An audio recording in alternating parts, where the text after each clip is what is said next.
June of 1998 arrived gently in a small town in northwestern Ohio, a place where everyone recognized one another, a place where time seemed to move more slowly than in the rest of the world.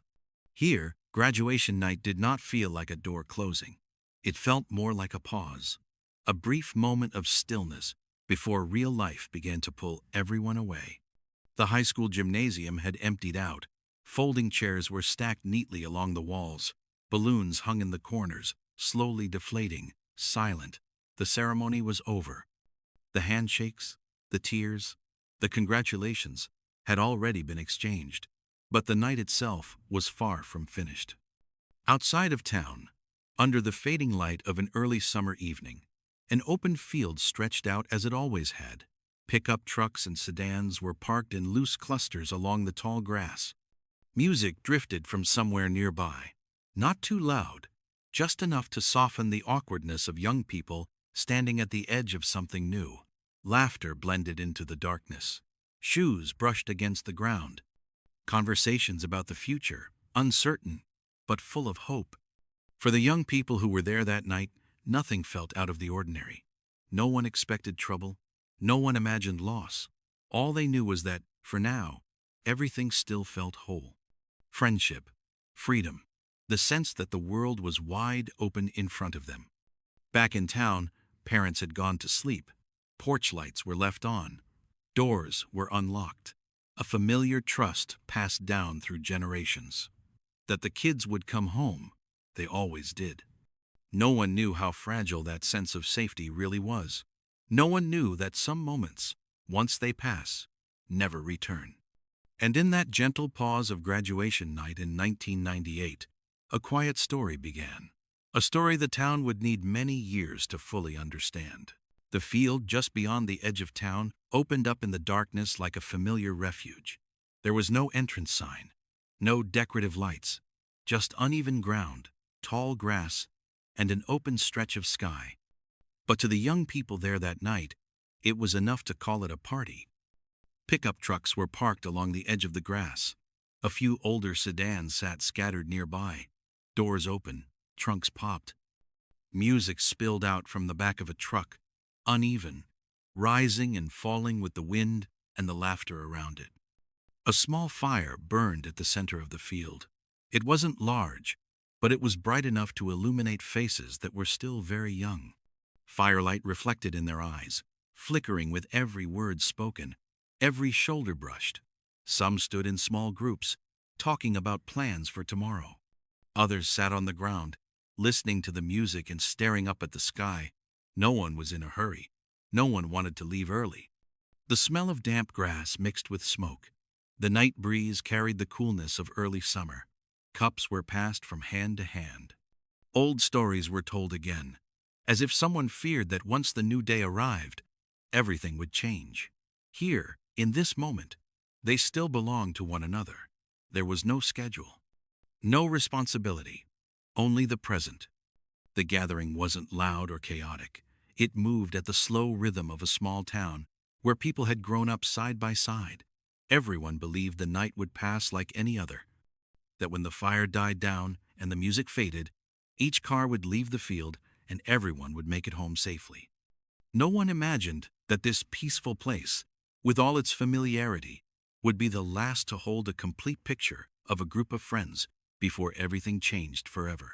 In the middle of that dark field, there were 6 people whose lives had been intertwined from an early age. Not because they were alike, but because they had grown up in the same place, to the same rhythm, along the same familiar roads that led home day after day. Evan Miller was 18, freshly graduated. He was quiet, not the kind of person who naturally drew the center of attention, but Evan took clear pride in one thing: his red, 4-door sedan. He cared for it carefully, kept it clean, always waxed. In a small town where everything sat miles apart, a car was more than transportation. It was a marker of adulthood, the first real sense of choosing where you wanted to go. Josh Reiner was also 18, almost his complete opposite. Josh talked easily, laughed often, always had a story ready. He was the kind of person who could walk into a room and know everyone within minutes. If Evan represented calm, Josh was energy, the laughter that cut through even the most tense moments. Tyler Brooks was 17, a little younger, but always trying to keep up. Tyler carried the familiar restlessness of someone not quite grown yet, always eager to prove he was no longer a kid, that he belonged alongside the older ones, that he deserved his place in the group. Amanda Lewis and Kelly Hart were familiar faces to nearly everyone in town. The two girls moved easily through the crowd, conversations coming naturally, smiles appearing at just the right moments. They understood how to exist in a small community where every face was known and every story had an audience. Brian Foster completed the group of 6, 18 years old, calm, steady, the kind of student teachers trusted and parents felt comfortable with. Brian wasn't loud, but he was always present, the one who kept things balanced when everything else started to drift too far. They weren't together all the time, but they understood one another in a way only people who grow up in the same place can.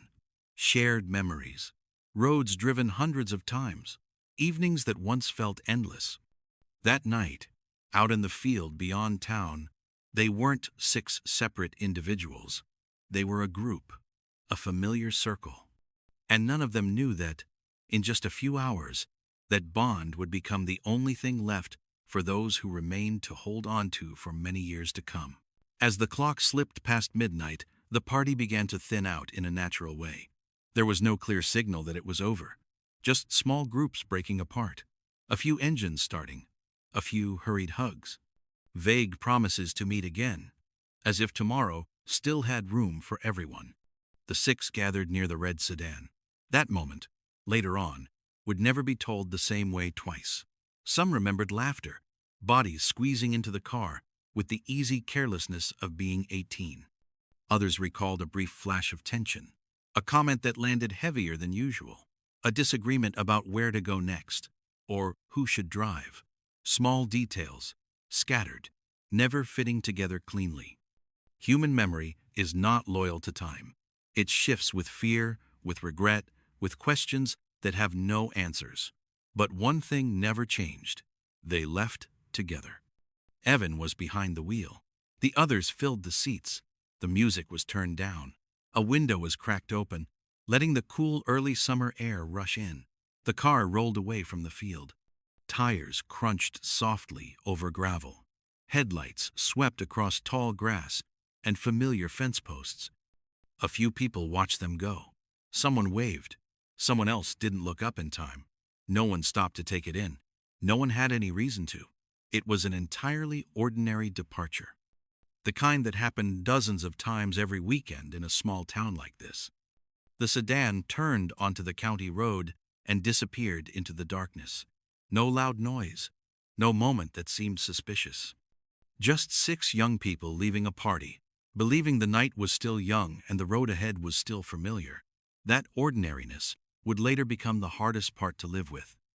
Because no one believed this would be the last time they would be seen like that, together, whole, and completely unaware that from that very ordinary moment, everything had already begun to drift in another direction. The road along Mararo Lake begins the moment the lights of town fall away behind you. No streetlights, no reflective signs. Just a narrow strip of asphalt tracing the edge of the water, bordered by weeds and low trees that darken as night settles in. By day, it looks harmless. By night, it becomes something else entirely. Quieter, deeper, as if every sound is absorbed and disappears. The sedan entered that darkness at an unhurried pace. Air pushed through the cracked windows, carrying the smell of water and damp mud. The lake lay close beside the road, flat and black, its edge hard to distinguish from the shoreline. In many places, the shoulder was thin and soft, drift even slightly, and the ground began to give way. There were no guardrails to stop it, no light to warn you. Inside the car, no one thought of the road as dangerous. They had driven it before, maybe to go fishing, maybe on earlier late-night drives. Familiarity created a sense of safety. a deeply human feeling. The belief that if you've passed through something many times before, this time will be fine too. In 1998, cell phones weren't something everyone carried in their pocket. Signals were unreliable, sometimes non-existent. If something went wrong, there would be no instant call, no location tracking, no way for anyone to know exactly where they were in that darkness. The road continued its gentle curve. The water remained beside them, still and silent. No other cars passed. No headlights approached from the opposite direction. Just one vehicle, 6 young people, and a familiar stretch of road, slowly becoming a fragile boundary between safety and something irreversible. In that moment, no one inside the car realized that the silence, the darkness, and the comfort of familiarity were already masking the final warning signs. Morning arrived slowly, gentle, and completely ordinary. Sunlight stretched across cornfields. A soft breeze lifted the curtains. In that small town, nothing in the air warned of anything unusual. It was simply the morning after graduation night, when everyone assumed the kids would sleep in and come home late. Then each family woke up, and each family realized the same thing.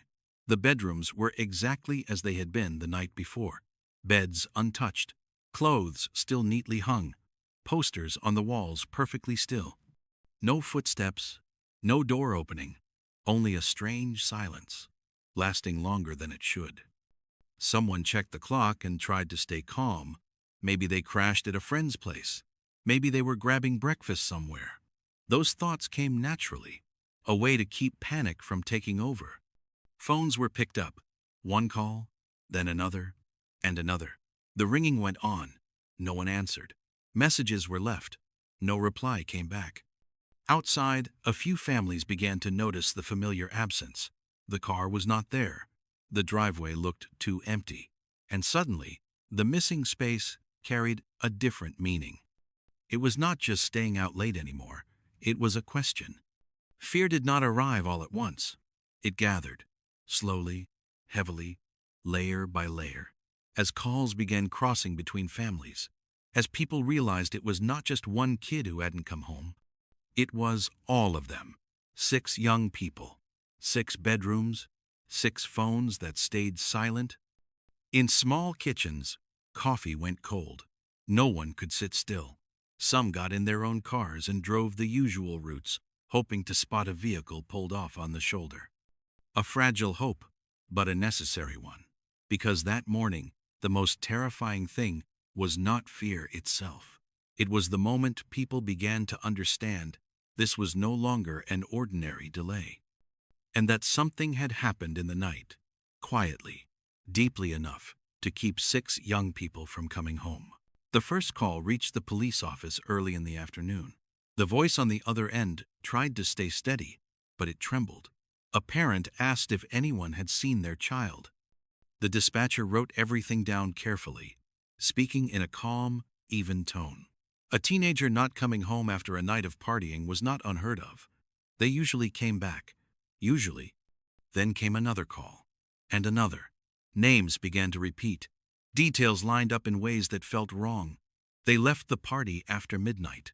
They were together. No one called. No one had seen them. Now, the calm of procedure collided with the very real fear of people waiting at home. A deputy offered the familiar explanations. Maybe they stayed at a friend's house. Maybe they ran out of gas. Maybe they just needed time. He did not say it to dismiss anyone. He said it because it was often true, and because, in a small town, hope is always the first thing people hold on to. But by evening, the situation no longer fit neatly inside assumptions. 6 families had called. 6 names were written side by side on the same page. For the first time, they were officially connected. No longer separate cases. No longer separate kitchens and separate prayers. A patrol car was sent out, slower than usual, more careful than usual, along familiar roads, past the entrances to the field. Along the edge of Mararo Lake, where the water was still high from recent rain, there were no clear signs, no debris, no obvious tire marks, only silence, long and heavy. When night fell for the second time, families waited beside their phones. Lights stayed on. Doors stayed shut. No one wanted to sleep. Police completed the first steps of protocol. A report was opened. Times were recorded.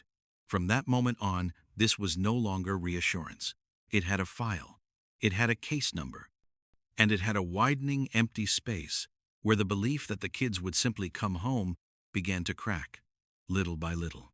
The next morning, the search began before sunrise. No official call was needed. People showed up on their own. Farmers in work shirts and mud boots. Volunteer firefighters. Neighbors who had known one another for years. Everyone arrived with the same thought: if they are somewhere close, we will find them. Small groups spread out across the outskirts. They walked along cornfields taller than their heads, using their hands to part dew-wet leaves. Every step carried a thin hope that one small sign could change everything. A shoe, a set of tracks, something that did not belong. Creeks were checked carefully.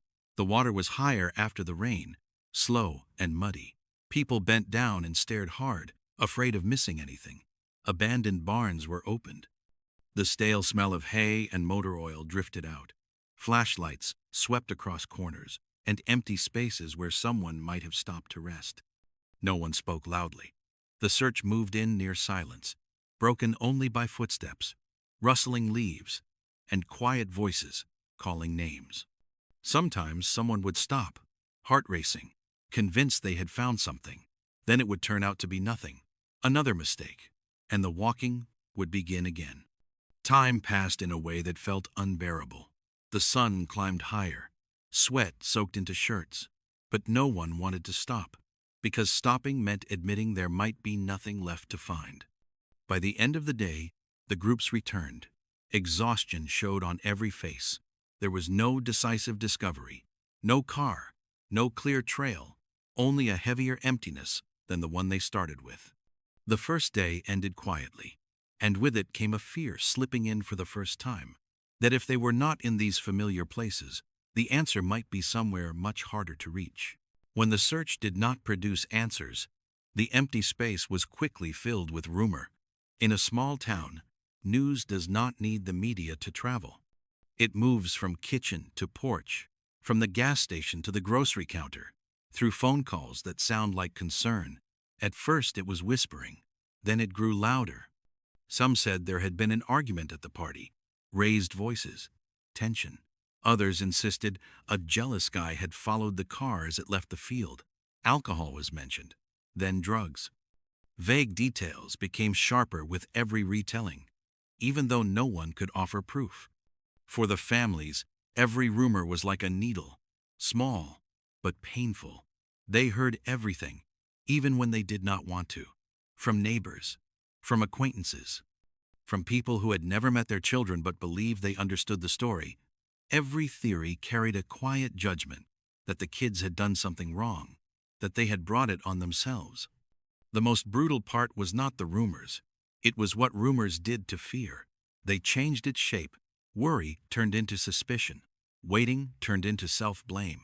Some parents began replaying every memory, every short conversation, every sign they might have missed.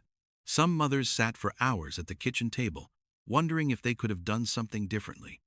Police tried to control information, but words have no fence. They slipped into every corner, into homes already tight with tension, into sleepless nights, when a person's own mind becomes the most dangerous place.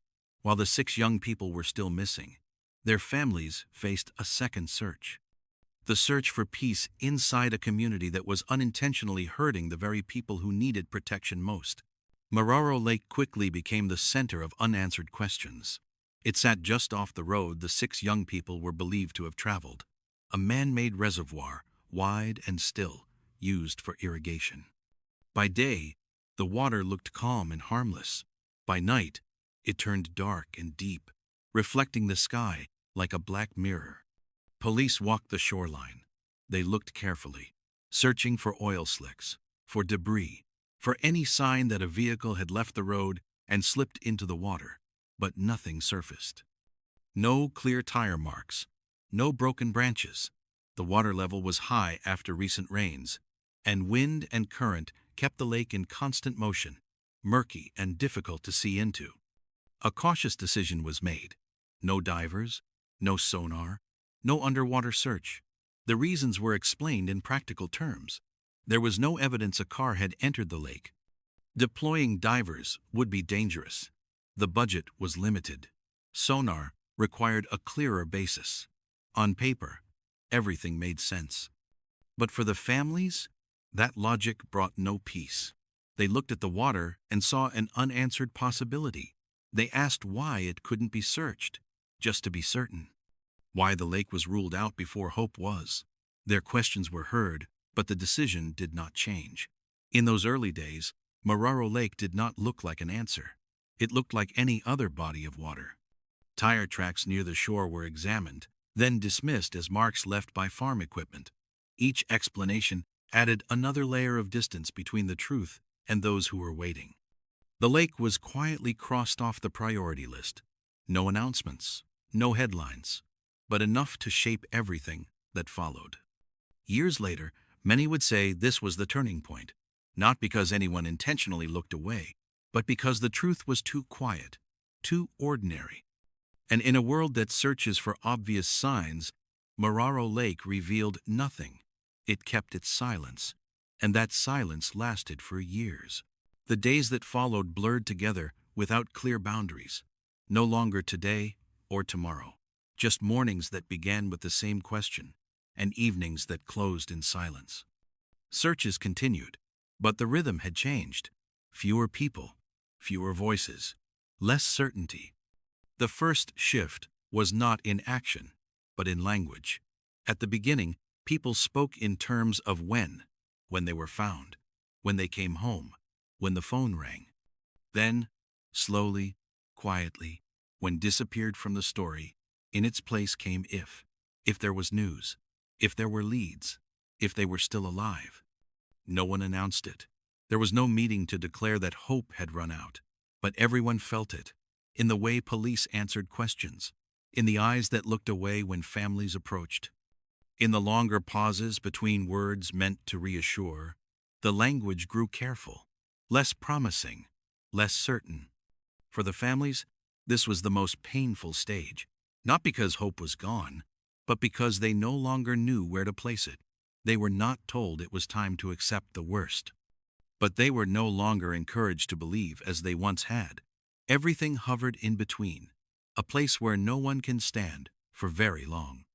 Some parents began to fear the sound of the phone, afraid of bad news more than no news at all. Some kept the porch light on every night, even knowing the light might no longer be seen. Some refused to clear their child's bedroom, as if keeping everything untouched might slow time itself. Each morning that passed without a call thinned hope a little more. It did not vanish all at once. It simply wore down, like a thread pulled too tight for too long. And in that quiet shift from when to if, the families came to a painful understanding that sometimes hope does not die because of the truth. It fades because waiting lasts too long, and no one dares to say it out loud. There was no single day to name the transition. It was never announced, no official statement. But slowly, everyone realized it had happened. The pace slowed. Calls became less frequent. The maps once spread across tables were folded away. Files were carefully organized, placed into folders, labeled, and set on shelves. A cabinet door closed with a very soft sound. From that moment on, the case had a different name. A cold case. For investigators, it was a status. For the families, it was a fall. Not because they stopped believing, but because they understood that no one was running alongside their waiting anymore. On paper, everything remained open. In reality, the world had moved on. Time began to split the families in two directions. Some chose to leave. They sold their homes, closed the bedroom doors that had been kept unchanged for years. A moving truck parked quietly out front. Neighbors watched and understood without asking. Leaving, for them, was a way to keep breathing. Others stayed. The bedrooms were still cleaned. Clothes still hung in the closets. Photographs never changed places. Every object became a thread, tying time in place. As if keeping everything exactly the same could keep the worst from becoming real. Holidays grew heavier. Birthdays were harder still. Each passing year did not erase the pain. It only laid another layer on top of it. Hope did not disappear. It grew smaller, quieter, more private. And while the files sat motionless in a cabinet, the families learned how to live with a question that had no answer. Not because they accepted it, but because they had no choice but to keep existing, carrying a space that had never been filled. Time kept moving, as if it had no other choice. Year after year, the small town filled itself with new stories. New families moved in. New children entered school. The faces once printed on missing person flyers slowly faded from the town's shared memory. Bulletin boards were updated. Old newspaper clippings yellowed and were pushed to the bottom drawer of a filing cabinet.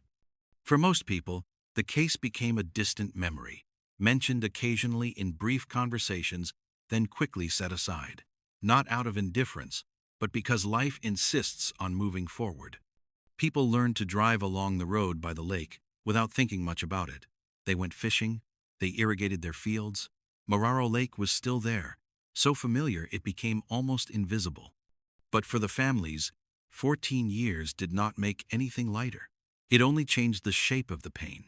Hope was no longer something urgent or bright. It became a quiet habit. A silent presence carried through each day. Some parents still startled at the sound of a car stopping outside the house. Some still turned their heads when they caught sight of a familiar silhouette on the street, even though reason said it could not be. Time eroded the memory of the community, but it carved deeper into those who remained. Each passing year was a reminder that waiting has no finish line, no sign that tells you when to stop, no answer to bring closure. Only the coexistence of two worlds, one that has learned, slowly, to forget, and one that never can. Because forgetting would mean letting go of the last thread, still connecting them to those who disappeared. The summer of 2012 arrived in a way no one wanted. The sun lingered, the rain disappeared. The ground cracked beneath farmers who watched the sky every day. Grass turned brittle. Streams shrank into thin ribbons of water. Life continued, but more slowly, more heavily, as if the land itself was struggling to breathe. Moraro Lake began to change. Not suddenly, not dramatically. Each day, the shoreline pulled back a little farther. The water level dropped, exposing dark stretches of mud that had not been seen in years. Rusted fence posts emerged, old tires, forgotten scraps of metal. Things that had been hidden by water for a long time now lay bare under the sun. At first, people commented and moved on. The lake was lower than usual. Fishing was harder. Fields needed water. No one thought beyond that. No one wanted to. Some stories, once they have slept long enough, people learn to walk around them. Then one morning, someone stopped longer than usual along the shore, not for fishing, not for the view, but for a shape that did not belong to nature, a line too straight, an angle too sharp. It was not wood, not stone. It lay still in the mud, as if it had been there for a very long time, waiting to be seen. The man stood motionless for a long moment, as people often do when facing something the mind has not yet accepted. Then he stepped back, made a call. He did not say much. Only enough for the person on the other end to understand that something was wrong. When authorities arrived, the water kept receding. The mud dried. The shape became clearer. Metal, glass, a familiar outline.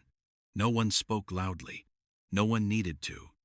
In that moment, the past was no longer a distant memory. It surfaced, heavy and undeniable, from the very place that had been ruled out for 14 long years. As the mud dried and the water pulled farther back, the shape could no longer be denied. It was a car, not overturned, not shattered, upright, as if someone had set it down carefully and walked away. Thick algae clung to it, mud coated the body, but the paint was still recognizable, red.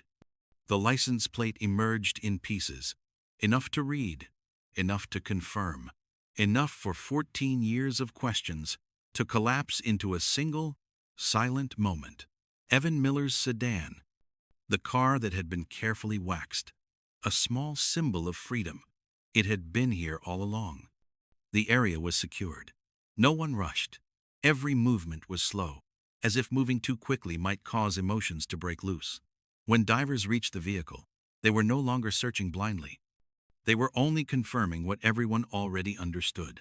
Inside were 6 people, still together, still enclosed in a space sealed by time. The news spread faster than any rumor before it. Families were called to the lake. Some had waited for this call for 14 years. Some had feared it for just as long. Now there was no choice. The truth was present, heavy and impossible to turn away from. The car was stabilized, cables tightened. A crane appeared, both necessary and painful to watch. As the vehicle slowly lifted free of the mud, some people turned away. Others stood motionless, not crying, not speaking, as if every tear had already been spent. Closure and collapse, arriving at the same moment. Inside, 6 lives were found. No signs of violence, no struggle, nothing to suggest a complex plot, just ordinary seating positions for a short drive. Details so every day they hurt. Investigators began to understand why the car had never been seen. That year, the water level had been much higher. The shoreline was soft and slick. The vehicle had not plunged with a loud crash. It slid quietly. It sank quickly and was held fast by the mud. No debris, no oil slick, no clear sign to convince anyone this place needed to be searched.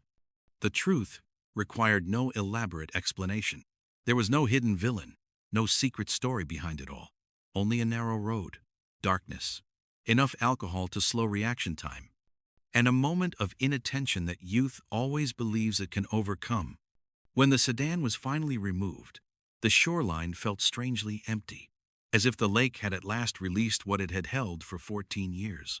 For the families, the pain did not disappear, but it changed shape, from an unanswered question into a brutal, unmistakable truth.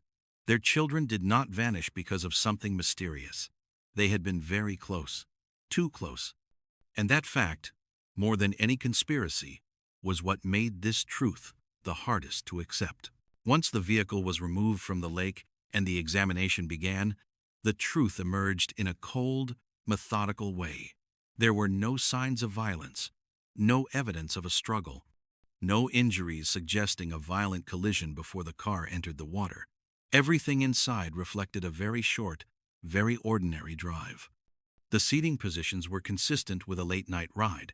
Some seatbelts were fastened, some were not out of recklessness, but familiarity. The kinds of habits young people fall into when they believe they are only going a little farther.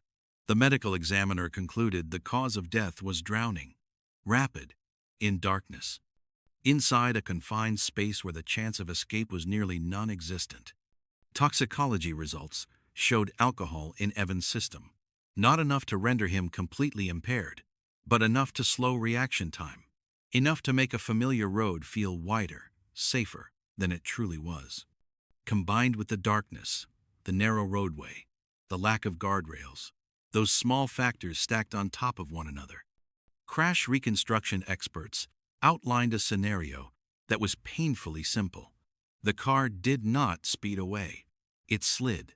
A brief moment of inattention. A gentle curve missed. The soft shoulder gave way. No loud impact. No dramatic evidence. Just gravity and water finishing what had begun. The conclusion was clear. This was not a mystery born of intent or malice. It was an accident shaped by a sequence of ordinary decisions, each one small on its own, but together irreversible.